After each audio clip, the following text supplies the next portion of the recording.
Il s'appelait Francisco de Miranda et il a participé à 3 révolutions majeures, américaine, française et latino-américaine. Voici pourquoi on l'appelle le précurseur des indépendances. Né à Caracas en 1750, Miranda voyage très jeune. D'abord, il soutient la Révolution américaine en 1776. Puis, direction l'Europe, il devient général dans l'armée révolutionnaire française en 1792 et combat à la bataille de Valmy. Mais son rêve ultime, c'est l'indépendance de l'Amérique latine. Un projet ambitieux pour libérer les colonies espagnoles et créer une grande république unie qu'il appelle Colombe. En 1806, Miranda tente une première expédition pour libérer le Venezuela.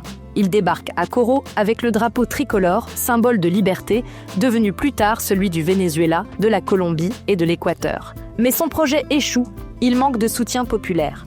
En 1810, lors de la première république du Venezuela, il revient pour aider, mais en 1812, face aux royalistes, il signe un armistice pour éviter un massacre. Cette décision le fait accuser de trahison par ses propres alliés, dont Simon Bolivar. Miranda est livré aux Espagnols, emprisonné, et il meurt en 1816 dans une prison de Cadix, sans jamais voir son rêve réalisé. Mais son héritage est immense.